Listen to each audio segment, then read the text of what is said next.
Breaking news చూస్తున్నాం. కాసేపట్లో స్థానిక సంస్థల ఎన్నికల షెడ్యూల్ విడుదల కానుంది. ఈ మేరకు రాష్ట్ర ఎన్నికల సంఘం ఉదయం 10:30 ఏసీ గార్డ్స్ కార్యాలయంలో సమావేశం నిర్వహించనుంది. మొత్తం 2 దశల్లో ఎన్నికలు నిర్వహించేందుకు ఈసీ సిద్ధంగా ఉన్నట్లు సమాచారం. దీనికి అనుగుణంగా షెడ్యూల్ను రూపొందించినట్లు తెలుస్తోంది. రాష్ట్రంలోని గ్రామీణ స్థానిక సంస్థలకు సంబంధించిన రిజర్వేషన్ల గెజిట్లను పంచాయతీరాజ్ శాఖ నిన్న సాయంత్రం ఎన్నికల సంఘానికి అందజేసింది.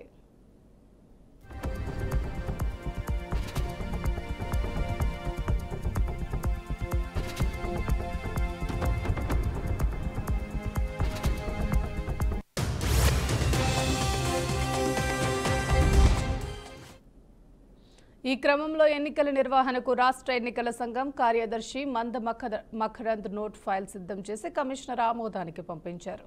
మొదట ఎంపీటీసీ, జెడ్పీటీసీ ఎన్నికలు నిర్వహించాలని ఈసీ నిర్ణయించింది. బ్యాలెట్ పేపర్ ద్వారా ఎన్నికలు నిర్వహించనున్నట్లు తెలుస్తోంది.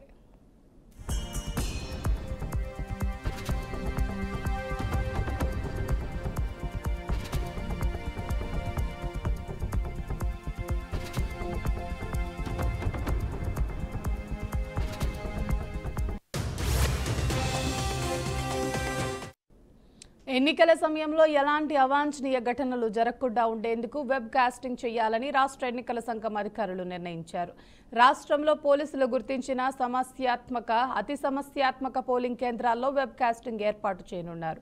దీని ద్వారా పోలింగ్ కేంద్రంలో ఎలాంటి అవాంఛనీయ ఘటనలు జరగకుండా ఉంటాయని, ఏదైనా ఫిర్యాదులు అందితే ఆ డేటా ఆధారంగా బాధ్యులపై చర్యలు తీసుకునే అవకాశం ఉంటుందని అధికారులు తెలిపారు.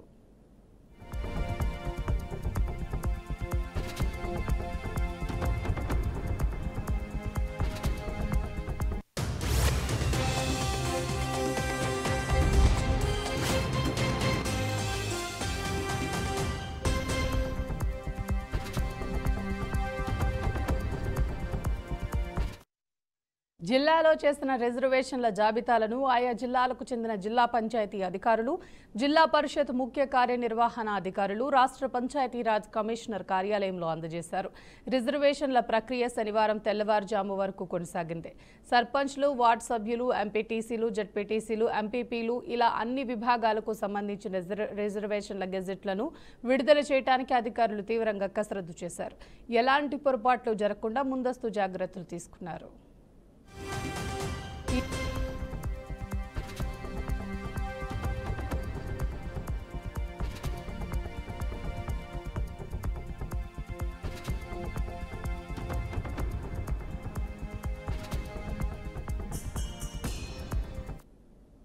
ఈ జాబితాలను రాష్ట్ర పంచాయతీరాజ్ శాఖ అధికారులు నిన్న రాత్రి ఎన్నికల సంఘానికి సమర్పించారు. దీంతో పంచాయతీరాజ్ శాఖ ఎన్నికల ఏర్పాట్ల ప్రక్రియను పూర్తి చేసింది. ఇక ఎన్నికల నిర్వహణలో ఈసీకి అవసరమైన సహాయ సహకారాలను పంచాయతీరాజ్ శాఖ అందిస్తున్నట్లు తెలిపింది.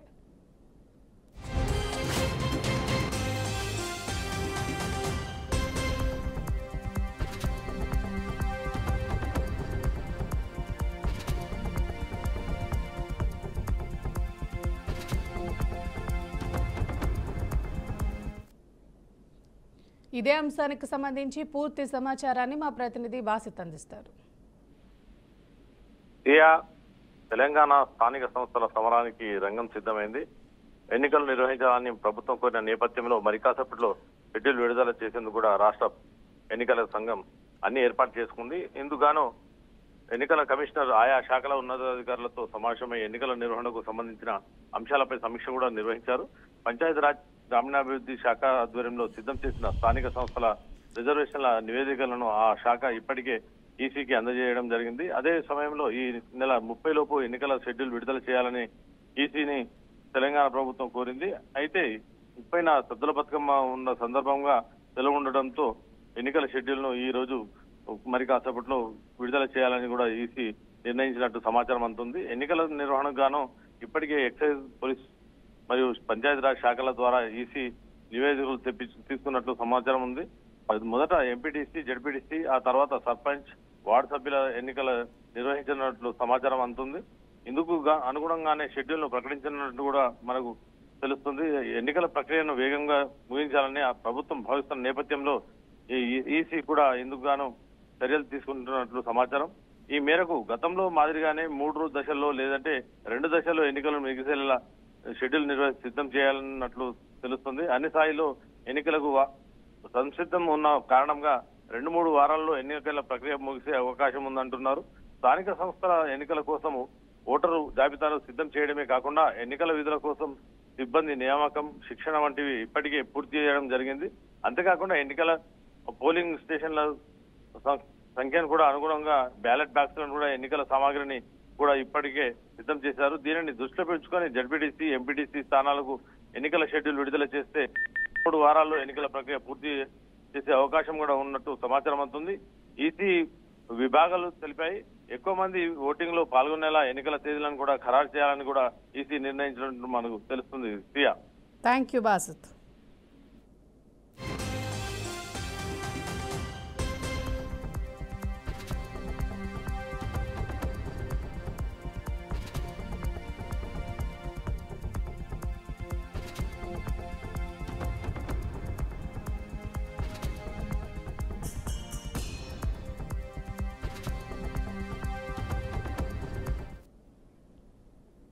ఆసియా కప్ 2025 భారత జట్టు ఛాంపియన్గా అవతరించింది. దుబాయ్ అంతర్జాతీయ క్రికెట్ స్టేడియంలో ఆదివారం జరిగిన ఉత్కంఠభరిత ఫైనల్ మ్యాచ్లో చిరకాల ప్రత్యర్థి పాకిస్తాన్పై 5 వికెట్ల తేడాతో టీమిండియా అద్భుత విజయం సాధించింది. బౌలింగ్లో కుల్దీప్ యాదవ్ మాయాజాలం చేయగా, బ్యాటింగ్లో యువ ఆటగాడు తిలక్ వర్మ అజయ్ హాఫ్ సెంచరీతో జట్టును విజయ తీరాలకు చేర్చాడు. 147 పరుగుల చేంజింగ్లో టీమిండియా 19.4 ఓవర్లతో 5 వికెట్లకు 150 పరుగులు చేసింది.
ఛత్తీస్గఢ్లోని కాంకర్ జిల్లా చింద్ఖర గ్రామ సమీపంలో కొండ అటవీ ప్రాంతంలో భద్రతా బలగాలకు మావోయిస్టుల మధ్య ఎదురుకాల్పులు జరిగాయి. ఈ ఘటనలో 3 మావోయిస్టులు మృతి చెందారు. సంఘటనా స్థలంలో మావోయిస్టులకు చెందిన 3 ఆయుధాలు, సామాగ్రితో పాటు కీలకమైన పత్రాలను పోలీసులు స్వాధీనం చేసుకున్నారు. మృతుల్లో ఒకరిపై 14 లక్షల రూపాయల రివార్డు ఉంది. కాంకేర్ గారియాబంద్లో విధులు నిర్వహించే డీఆర్జీ బలగాలు, బీఎస్ఎఫ్ జవాన్లు సంయుక్త ఆపరేషన్లో కాల్పుల ఘటన చోటు చేసుకుంది. భద్రతా బలగాలు మావోయిస్టుల మధ్య జరిగిన ఎదురు కాల్పుల ఘటనలో సర్వాన్ మద్కం, సీతానది రాజేష్ అనే మావోయిస్టులు మృతి చెందినట్లుగా భద్రతా బలగాలు గుర్తించాయి.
ఛత్తీస్గఢ్లోని కాంకేర్ జిల్లా చింద్ఖరక్ గ్రామ సమీపంలో కొండ అటవీ ప్రాంతంలో భద్రతా బలగాలకు మావోయిస్టుల మధ్య ఎదురుకాల్పులు జరిగాయి.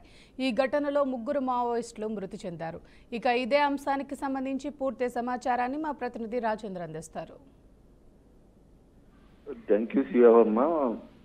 ఛత్తీస్గఢ్ లో గత కొద్ది రోజులుగా వరుసగా జరుగుతున్న కాల్పుల నేపథ్యంలోనే తాజాగా కూడా ఛత్తీస్గఢ్ రాష్ట్రంలోని కాంకేర్ జిల్లాలోని కొండ అటవీ ప్రాంతంలో పోలీసులకు మావోయిస్టుల మధ్య దాదాపుగా 2 గంటల పాటు ఎదురుకాల్పులు చోటు చేసుకుంది. ఈ ఘటనలో 3 మావోయిస్టులు మృతి చెందారు. అందులో ఒక మహిళా మావోయిస్టు, మరో 2 పురుష మావోయిస్టులు ఉన్నారు. నక్సల్స్ అక్కడ సమావేశమయ్యారనే సమాచారం తెలిసిన భద్రతా బలగాలు పెద్ద ఎత్తున మోహరించి అటవీ ప్రాంతంలో నక్సల్స్ కోసం జల్లెడ పడుతున్న క్రమంలో మావోయిస్టులు ఎదురుపడటంతో ఈ కాల్పుల ఘటన చోటు చేసుకుంటూ కూడా పోలీసు వర్గాలు చెప్తున్న పరిస్థితి కనపడతా ఉంది. ఘటనా స్థలం అనంతరం ఈ మావోయిస్టు సంబంధించిన 3 ఆయుధాలతో పాటు పెద్ద మొత్తంలో మందుగుండు సామాగ్రి, కొంత అంటే నక్సల్ సంబంధించిన కీలకమైనటువంటి పత్రాలు కూడా స్వాధీనం చేసుకున్నట్టుగా కూడా ఆ సమాచారం ఉంది. ఆ ప్రాంతంలో అంటే ఈ నక్సల్స్ ఉపయోగించినటువంటి యంత్ర పరికరాలతో పాటు అనేక వస్తువులను కూడా ఆ భద్రతా బలగాలు స్వాధీనం చేసుకున్నారు.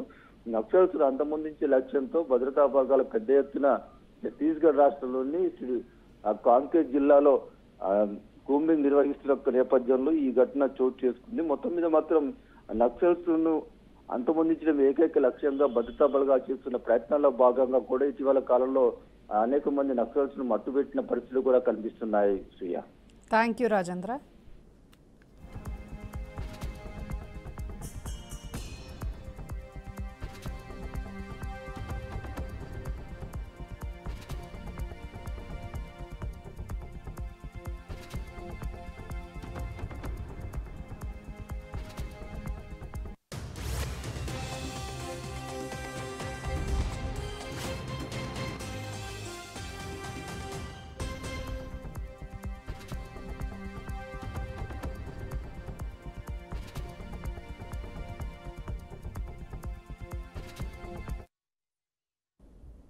ప్రకాశం జిల్లా మార్కాపురం పరిధిలో పలు గ్రామాల్లో అటవీ శాఖ అధికారులు అవగాహన కార్యక్రమం నిర్వహించారు. అటవీ శాఖ ఉన్నతాధికారుల ఆదేశాల మేరకు అడవి సంరక్షణ, వన్యప్రాణుల పరిరక్షణపై ప్రజలకు అవగాహన కల్పిస్తున్నట్లు అటవీ శాఖ అధికారులు తెలిపారు. మార్కాపురం, పెద్దారవీడు, తర్లుపాడు మండలాల్లో వాహనాలను తనిఖీ చేసిన అధికారులు వన్యప్రాణులను వేటాడటం, హతమార్చటం, మాంసం విక్రయించటం, ఇతర ప్రాంతాలకు తరలించటం చట్టరీత్యా నేరమని స్పష్టం చేశారు. వన్యప్రాణులను హతమార్చిన పక్షంలో జైలు శిక్ష తప్పదని, ఇతర ప్రాంతాలకు తరలించిన చట్టపరమైన చర్యలు తప్పవని ఎఫ్ఐఆర్ఓ పిచ్చిరెడ్డి, డిఆర్ఓ నాగరాజు హెచ్చరించారు. రేంజ్ పరిధిలోని పలు గ్రామాల్లో ప్రజలకు స్పష్టమైన సూచనలు అందజేసినట్లు అధికారులు తెలిపారు.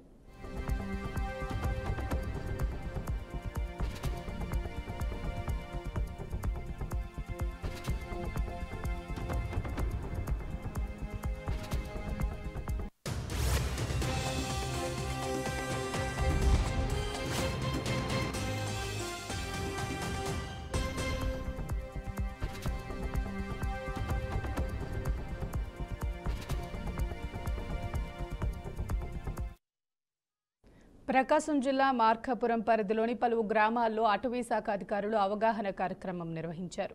అటవీ శాఖ ఉన్నతాధికారుల ఆదేశాల మేరకు అడవి సంరక్షణ, వన్యప్రాణుల పరిరక్షణపై ప్రజలకు అవగాహన కల్పిస్తున్నట్లు అటవీ శాఖ అధికారులు తెలిపారు. మార్కాపురం, పెద్దారవీడు, తర్లుపాడు మండలాల్లో వాహనాలను తనిఖీ చేసిన అధికారులు వన్యప్రాణులను వేటాడటం, హతమార్చటం, మాంసం విక్రయించటం, ఇతర ప్రాంతాలకు తరలించటం చట్టరీత్యా నేరమని స్పష్టం చేశారు. వన్యప్రాణులను హతమార్చిన పక్షంలో జైలు శిక్ష తప్పదని, ఇతర ప్రాంతాలకు తరలించిన చట్టపరమైన చర్యలు తప్పవని ఎఫ్ఆర్ఓ పిచ్చిరెడ్డి, డిఆర్ఓ నాగరాజు హెచ్చరించారు. రేంజ్ పరిధిలోని పలు గ్రామాల్లో ప్రజలకు స్పష్టమైన సూచనలు అందజేసినట్లు అధికారులు తెలిపారు.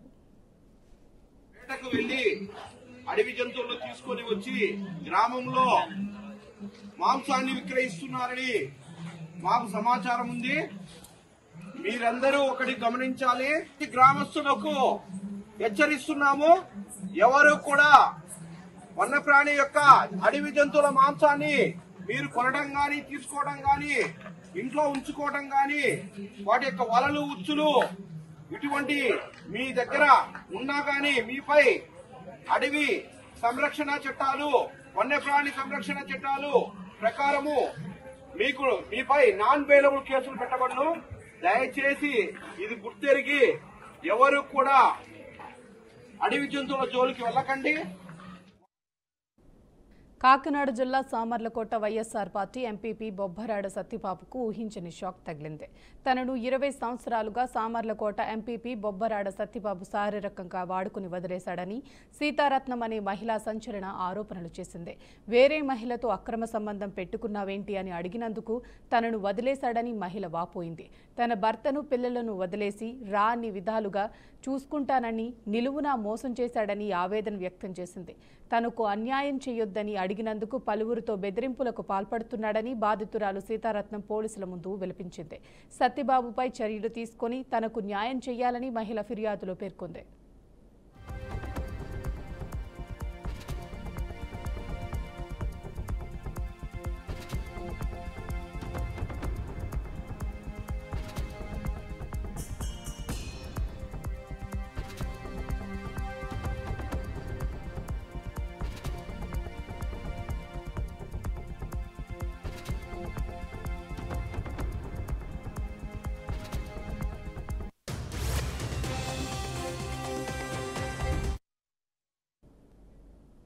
అంబేద్కర్ కోనసీమ జిల్లా కొత్తపేట నియోజకవర్గం వాడపల్లి గ్రామం రాష్ట్రం నలుమూలల నుండి భక్తులు తరలివస్తున్న ఆధ్యాత్మిక క్షేత్రం ఇది.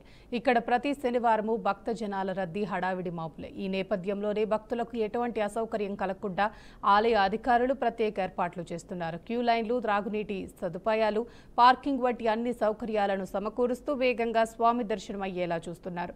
ఇక అక్టోబర్ 10 నుండి ప్రారంభమవుతున్న వెంకన్న స్వామి వార్షిక బ్రహ్మోత్సవాల కోసం ఆలయ పరిసరాల్లో భారీ ఏర్పాట్లు జరుగుతున్నాయి. అంగరంగ వైభవంగా ఈ ఉత్సవాలు నిర్వహించేందుకు దేవాదాయ శాఖ కూడా పెద్ద ఎత్తున సన్నాహాలు చేస్తుంది. వాడపల్లి వెంకన్న స్వామి ఆలయ ప్రత్యేకతలు, బ్రహ్మోత్సవాల ఏర్పాట్లపై మా ప్రతినిధి అశోక్ మరిన్ని వివరాలు అందిస్తారు.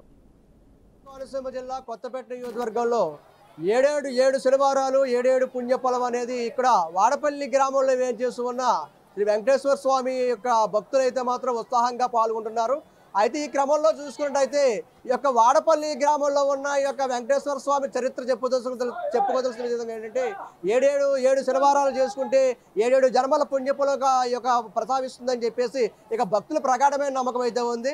ఇదే కారణంగా ఇక్కడ వచ్చే భక్తులందరికీ కూడా ఇక్కడ ఆలయ అధికారులు కానివ్వండి, ఆలయ సిబ్బంది కూడా ప్రత్యేకమైన ఏర్పాట్లు చేసి వారందరికీ కూడా అనేక రకాలుగా కూడా వీరికి చేయడం జరుగుతుంది. ఇంతేకాకుండా దూర ప్రాంతాల నుంచే కాకుండా రాష్ట్ర నలుమూల నుండి కూడా ఈ యొక్క ఆలయానికి పోటెత్తే భక్తులు కూడా ఇక్కడికి వచ్చి స్వామివారిని దర్శనం చేసుకుంటున్నారు. అదేవిధంగా చూసుకున్నట్లయితే ప్రత్యేకంగా ఈ యొక్క బ్రహ్మోత్సవాలు కూడా ఇక్కడ ఏర్పాటు ప్రారంభంలో కూడా ప్రత్యేక ఏర్పాట్లు చేసి భక్తులందరూ కూడా ఎటువంటి అసౌకర్యాలు లేకుండా కూడా డీడీ చైర్మన్ కూడా ఇక్కడ పూర్తిగా కూడా కమిషనర్ కూడా చెప్పడం జరిగింది. అయితే దూర ప్రాంతాల నుంచి కూడా ఈ యొక్క స్వామివారి దర్శనానికి ఫ్లైట్ లో కూడా వచ్చి స్వామివారిని దర్శనం చేసుకునే దాఖలు కూడా కనబడుతున్నాయి. ఇదే కారణంలో ఇక్కడ చూసుకున్నట్లయితే ఈ యొక్క స్థల పురాణం గురించి కూడా ఈ వాడపల్లి గ్రామంలో ఉన్న పురోహితులు కూడా మనం అడిగి తెలుసుకునే ప్రయత్నం అయితే చేద్దాం. భగవద్భక్తులారా, మనం నిత్యం ఎవరిని పూజించాలో, మనం నిరంతరం ఎవరిని కొలవాలో, ఎవరు మనకు ప్రాప్తుడో, ఎవరు మనల్ని అనుగ్రహిస్తాడో, ఎవరిని ఆరాధిస్తే పునరావృత రహితమైనటువంటి శాశ్వత పదప్రాప్తిని పొందుతామో అలాంటి పరమాత్ముడు, అలాంటి నిర్గుణ నిర్వికార సంపన్నుడు, సకల సుఖశాంతులకు నిలబడినటువంటి వాడు ఈ కోవెల్లో ఎర్రచందన స్వరూపుడిగా 7 వారాల వెంకన్నగా ఈ కోవెల్లో కొలువై ఉన్నాడు ఆ పరమాత్ముడు. తన యొక్క చరణములను, పాదములను భక్తితో ఎవరైతే ఆశ్రయిస్తారో, ఆ గోవిందనామస్మరణతో ఆ స్వామికి ఎవరైతే 7 ప్రదక్షిణలు సమర్పిస్తారో, ఈ కోవెలలో కొలువై ఉన్న ఆ దివ్యమంగళ స్వరూపాన్ని ఎవరైతే 7 వారములు దర్శనం చేసుకుంటారో వారందరికీ కూడా ఈ అందమైన జీవితాన్ని కనపడకుండా కప్పేస్తున్న ఈ కష్టముల నుండి, ఈ కన్నీళ్ల నుండి, ఈ బాధల నుండి, ఈ భారముల నుండి బయటపడేందుకు బాట దొరుకుతుంది, దారి దొరుకుతుంది. ప్రతి ఒక్కరికి సమస్త దుఃఖములు తొలగిపోతాయి. అందరికీ ఆనందంగా ఉంటారు, ఆనందంగా జీవిస్తారు అందరూ. ఇవి నేను చెప్పే మాటలు కాదు, ఆ పరమాత్ముడే పలికిస్తున్న పదాలివి. ఎందుకంటే మన రాష్ట్రం నుంచి కాదు, ఇతర రాష్ట్రాల నుంచి కూడా ఎంతో మంది వస్తున్నారు భక్తులు తండోపతండాలుగా. అలాంటి వారికి దర్శనం చాలా సులభతరం చేశారు దేవస్థానం వారు. ఒక చక్కటి ప్రక్రియతోటి, ఒక చక్కటి ప్రణాళికతోటి, ఒక చక్కటి ఆలోచనతోటి చాలా సులభతరం చేశారు దర్శనం. మునుపట్లాగా 4 గంటలు 5 గంటలు నిలువు కాళ్లపై నిలబడవలసిన పని లేదు, ఆ లైన్లోని నీరు కారిపోవాల్సిన పని అంతకంటే లేదు. ఎవరి లైన్ వాళ్ళది, మునుపటిలా కాదు, ఎవరి లైన్ వాళ్ళదే, ఎవరి క్రమం వాళ్ళదే, ఎవరి దర్శనం వాళ్ళదే. 20 నిమిషాలు తప్పితే అరగంట, గంట లోపే ప్రతి దర్శనం కూడా. చక్కగా ఈ అవకాశాన్ని సద్వినియోగం చేసుకోండి. ఆ పరమాత్ముడు అందించే పరిపూర్ణమైన ఫలితాన్ని ప్రతి ఒక్కరూ పొందండి. ఓం నమో వెంకటేశాయ. నేను వాడలరే నుంచి వస్తున్నాను. 4వ వారం అయింది. ఈ స్వామికి ఏదన్నా మొక్కుకుంటే అది కంపల్సరీ జరుగుతుందంట. చాలా స్వచ్ఛమైన తండ్రి. నమో వెంకటేశాయ. అంతా చాలా బాగా చేశారండి. అందరికీ నమస్కారం అండి. మేము భీమవరం నుంచి వచ్చాము. ఇది మా 3వ వారం అండి మేము ఇక్కడికి రావడం. దర్శనం అయితే చాలా బాగా జరిగింది. ఇక్కడ సనాతన ధర్మం పాటిస్తూ చాలా బాగా చేస్తున్నారండి. ఏ భక్తులకి అయితే ఏ ఇబ్బంది లేదు. 1 గంట అటు ఇటు అవ్వచ్చు, కానీ దర్శనం మట్టుకి చాలా బాగా జరుగుతుందండి. ఈ అవకాశం ఇచ్చినందుకు చాలా థ్యాంక్స్.